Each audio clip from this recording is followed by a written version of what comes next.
Sir வேணாம் விட்டுருங்க, இனி இப்படி பண்ண மாட்டேன். ஐயோ ஆ என்ற ஆணின் அலறல் சத்தம் அந்த லாக்கப்பிலிருந்து தொடர்ந்து ஒலித்து கொண்டிருக்க, உள்ளே விசாரணை கைதியை விசாரிப்பது யார் என்று வெளியே அமர்ந்திருந்தவர்களுக்கு நன்றாகவே புரிந்தது. ஐயோ, இந்த ராட்சசம் இருக்கிற நேரத்திலே நாங்க இப்படி வந்து மாட்டனோ என பெண்கள் தங்களுக்குள் புலம்பிக் கொண்டிருக்க, திடீரென உள்ளிருந்து வந்த அந்த அலறல் சத்தம் நின்றுவிட்டது. செத்துட்டான், லாக்அப் டெத்துன்னு சொல்லி இவனோட ஃபைலை க்ளோஸ் பண்ண என்று கரிச்சிக்கும் குரல் வெளியே இருந்தவர்களை நடுங்க செய்தது. அதைத் தொடர்ந்து அழுத்தமான பூட்ஸ் கால்களின் சத்தம் கேட்க, காக்கி சட்டையின் பட்டன்களை முழுவதுமாக திறந்துவிட்டபடி காலரை சற்று பின்னோக்கி தள்ளிவிட்டு கையிலிருந்த சிகரெட்டை வாயில் வைத்து இழுத்து அதன் புகையை வெளியேற்றியவாறு விசாரணை என்ற பெயரில் ஒரு கொலையை அசால்ட்டாக செய்துவிட்டு லாக்கப்பிலிருந்து வெளியே வந்தான் அசிஸ்டன்ட் கமிஷனர் ஆதிரன். அவனை பார்த்ததும் அங்கிருந்தவர்கள் பயத்தில் எச்சிலை விழுங்க, அவனோ தனது லேசர் வெளிகளால் எதிரே அமர வைக்கப்பட்டிருந்த பெண்களை பார்த்தான். அவனது பார்வை உணர்ந்து வேகமாக அவன் அருகில் வந்த கான்ஸ்டபிள், இன்ஸ்பெக்டர் சார் தான் இன்னைக்கு ஒரு லாட்ஜில் ரெய்டு பண்ண சொன்னார், அங்கிருந்து தான் பிடிச்சிட்டு வந்தோம், நாளைக்கு காலையில் கோர்ட்டில் ப்ரொடியூஸ் பண்ணணும் சார் என்று கேட்டான். அவனோ நீ போ என்பது போல செய்கை செய்துவிட்டு மீண்டும் அவர்களை நோட்டம் விட்டான். அதில் இருந்த ஒரு பெண்ணோ ஆதிரனை பார்த்து மோகமாக சிரித்து வைக்க, அவளை கேலியாக பார்த்தவனோ, நீ போன வாரம் அந்த லாட்ஜில் எனக்கு கம்பெனி கொடுக்க வந்தவ தானே என்று கேட்டான்.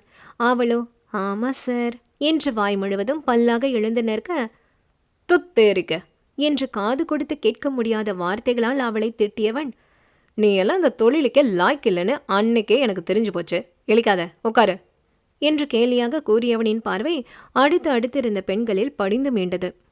அங்கே பாலியல் தொழில் செய்யும் பெண்களின் நடுவில் மஞ்சள் வண்ணச் சுடிதாரில் தலையை குனிந்து கொண்டு மழையில் நனைந்து முயல் குட்டியாய் நடுங்கிக் கொண்டு அமர்ந்திருந்தவளை பார்த்தான் ஆதிரன். சிகரெட்டை புகைத்தபடி அவளை அங்குலம் அங்குலமாக பார்வையாலேயே பிரித்து மேய்ந்தவன், ஏய் இங்க வா என்று அழைத்தான். அவனது அந்த சத்தத்துக்கே ஒருமுறை பூமிகாவின் உடல் தூக்கி போட்டது.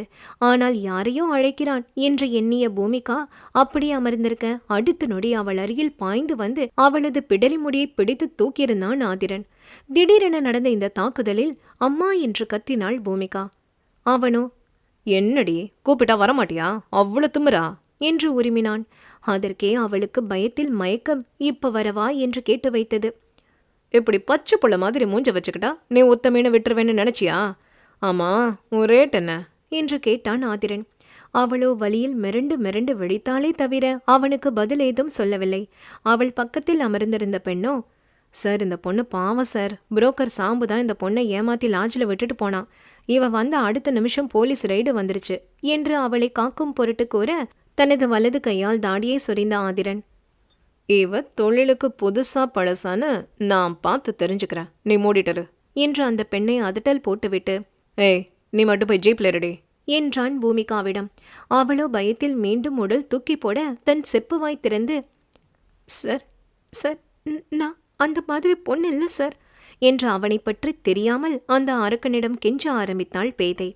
சிகரெட்டை இழுத்து அவளது முகத்தில் ஊதியவன், உன்ன மாதிரி எத்தனை பேரை பார்த்துருப்பேன், நீயா ஏறினா உனக்கு சேதாரம் கம்மி, அப்படி இல்லைன்னு வெய்ய என்று அவன் தாடியை தடவ, சார் ப்ளீஸ் நான் என்று அவள் மேலும் கெஞ்சவும் விட்டான் ஓங்கி ஒரு அறை பூமிகாவின் கன்னத்தில்.